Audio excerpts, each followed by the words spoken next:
Good morning. Dr. Robert Leslie was a ER doctor in Rock Hill, South Carolina.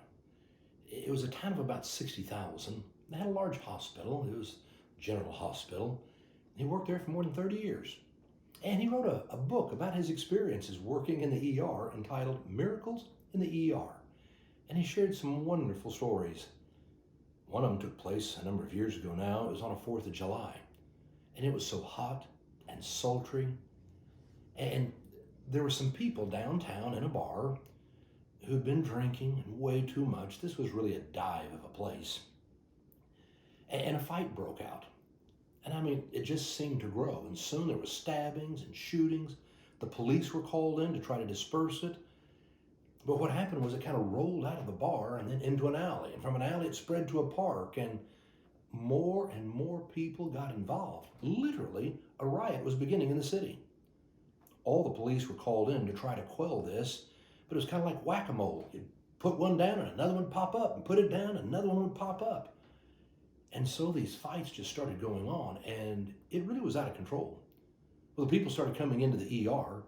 There were stabbings, there were shootings, there was a lot of serious things, and people who needed surgery and people who needed to get stabilized.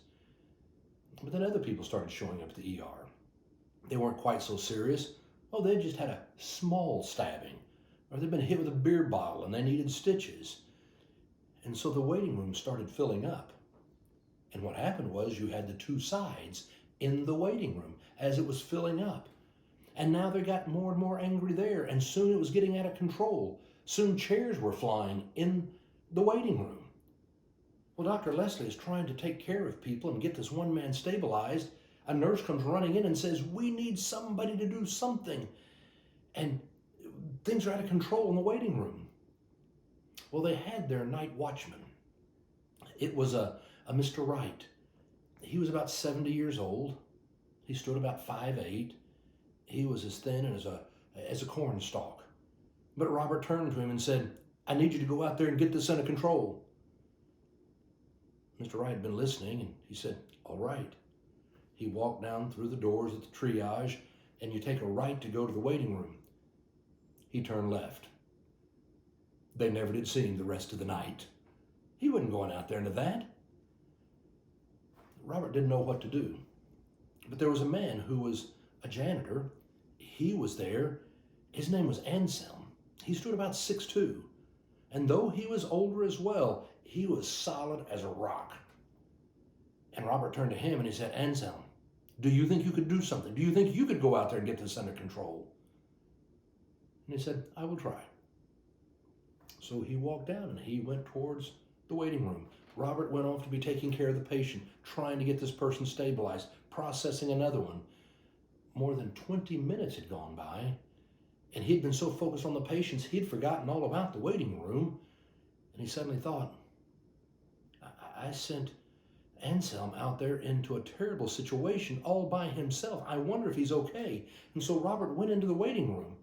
And when he got there, what he found was everybody was sitting all around the wall, very quietly, watching TV. He was in the middle of the room, just kind of sweeping up. And Robert went over to him and said, "Anselm, what did you do?" And Anselm whispered to him and said, "Well, I came in and I started sizing everybody up. I was trying to figure out who was causing the problem. Who was the leader here? I finally decided it was him." They looked over and it was a big, burly guy. And so I went over to him. I went over to him and got right up in his face, and I just stood there.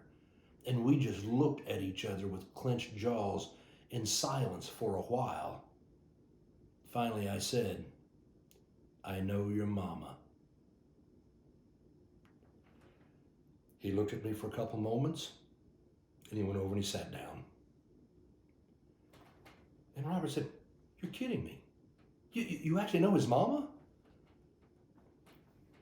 Anselm said, "Well, maybe not really." But he didn't know that. He didn't know that, and I could have known his mama, but it really didn't matter. But it made him think about his mama and what she would expect of him. and he sat down.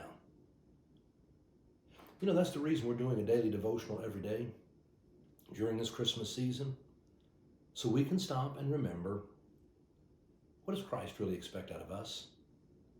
And it's why this week you and I are lighting the candle of love, so that every morning we can stop and think, how does Christ ask us to be loving one another? And you and I know the answer. Love your neighbor, no exception. Go out and make it a blessed day.